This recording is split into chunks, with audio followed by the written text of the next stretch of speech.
Thought I'd find you here. Welcome to day 71 of This Much Is True. Sorry about last night.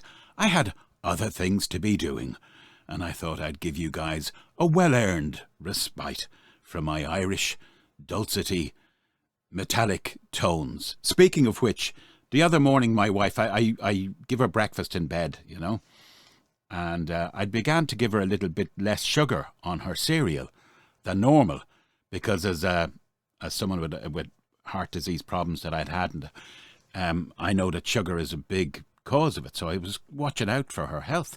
And she said to me, she's from Belfast, and she said, I want a bit more sugar in my cereal. And I said, well, you know, and I started to give her the lecture about, I'm not the one with the heart disease, she says to me. And I said, well, you will be if you keep that up. And she just lost the rag, as we say here in Ireland. And she said the following in her very metallic Belfast accent. Would you just give me a decent amount of sugar on my really break, please? Really break. And that was me told. Anyway, I want to talk about bed today. I suppose tonight really is more appropriate, isn't it? I just got to thinking about bed, because it is one of my favourite places. Is it not the same for you? Is it a bit of respite and refuge from the world? Is it just like this big, material-laden womb that you can hide away in? Do you have a beautiful sleep at night? Do you go out like a log? Or do you have what I sometimes have, a terrible, fitful night? Yes, sleep does not always bring with it peaceful slumber. It doesn't. But boys and girls, as we journey together in our little bit of online time, I would like to say there was a big spike in viewership, which was very encouraging around the time of the Dead Man's Tales episode. So that was great. It was like 50 people joined us that normally wouldn't. So maybe there's a lot to be said for putting a proper title on your videos. So it's been a hard day at voiceover land today. So I do want to just go back in time a little bit and remember what it was like to be a child going to bed. Do you remember that? Did you have a new blanket by any chance? Or a favourite teddy? A teddy that you probably took with you well into your teens and beyond, and indeed may still inhabit a dusty corner of your abode all these years on. The teddy with the eye punched out of it in an over-enthusiastic third-degree interrogation, perhaps, when you were young and playing soldiers. No, you didn't play that game. I did. I interrogated ours. I remember myself and my sister interrogating the teddy. Well, it was the 70s, and it was Ireland, so anyway. But I think if you have children, I would advise that you make those times as special as you can for them. They're likely to be more tired than you, and also, with the benefit of hindsight, as I see now, they are the most precious years is when you're in charge of children. You could say trying, and that's true when you're in the midst of it, but also you look back, and I know personally there's a lot I would give if I could just have my 7-year-old and 5-year-old just for one day. If I could have those two little girls that used to depend on me, if I could just have them back for one day, I would spoil them rotten. They're special times, and when you're putting your child to sleep, and I'm not lecturing you, but I suggest that you see the world through their eyes, make it as comfortable as possible for them, tell them a story, and don't always bring your own baggage with you, you know, like, just put them to bed and that's it. Don't. Enjoy it and look at them sleeping. I've one or two little photos snapped of my kids when they were sleeping with the teddies and everything, and I cherish those moments. And if you could just put down your testosterone for a moment and your estrogen and just remember what it was like to be that little guy or that little girl.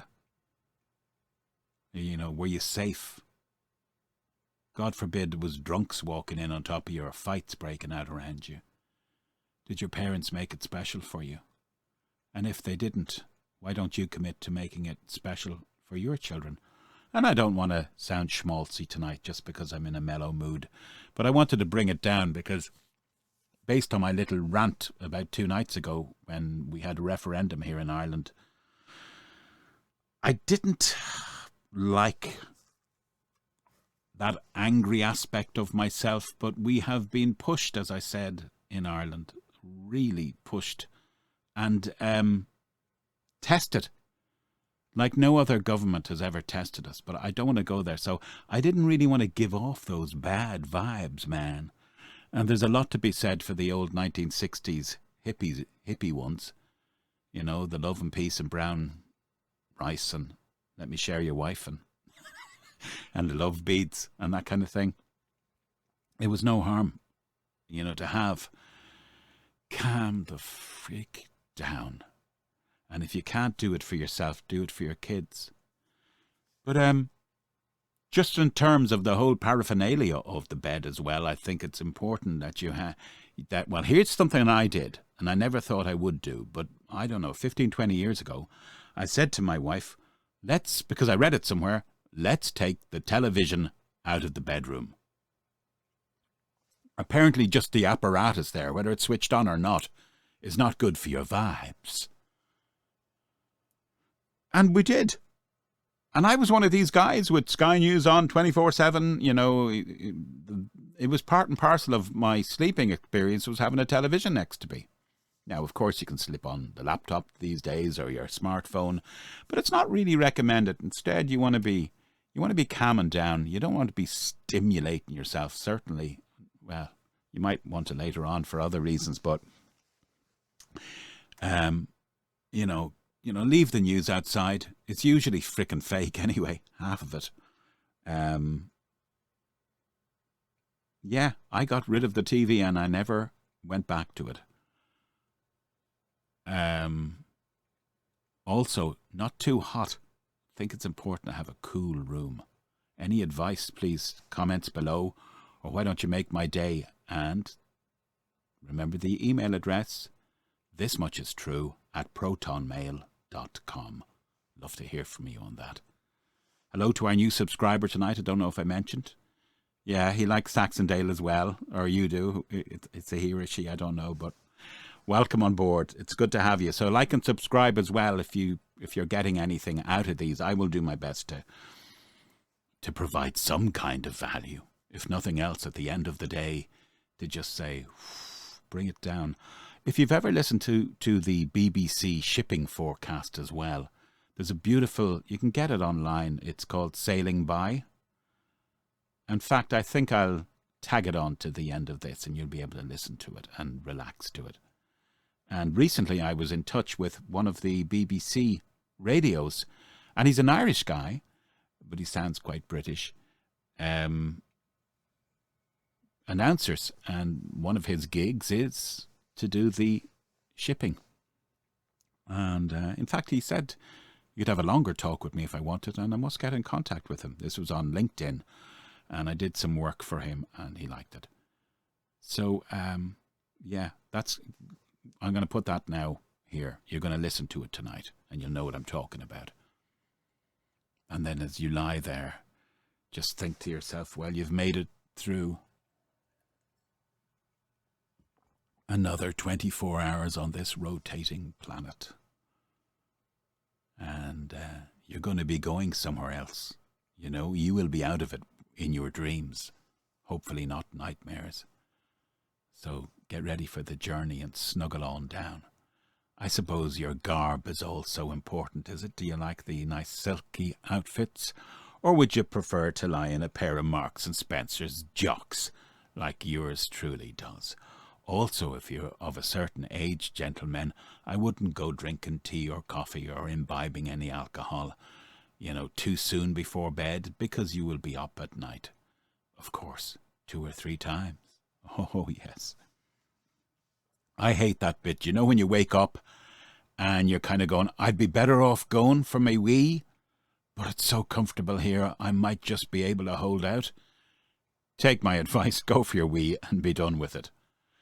And when you're getting out of bed in the morning as well, and speaking to you as someone who bores you about heart operations, etc., first thing I do every morning, I sit on the end of my bed and I get my arms going, I get my circulation going, open my chest like that, do the fingers.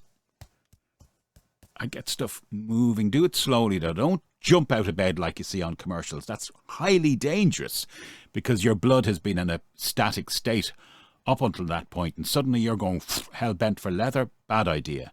Now a lot of people like turn around anyway and hit the snooze button. I've been there as well. And of course I'd be serving more sugar on me ready break in the morning and save my own life by making sure there's an adequate amount of sugar on it. Also, if you can, put away the smartphone. It's not good. No. Do you know, I read somewhere recently that in one day in our modern lives, we have more stimulus than our grandparents had in their entire lives.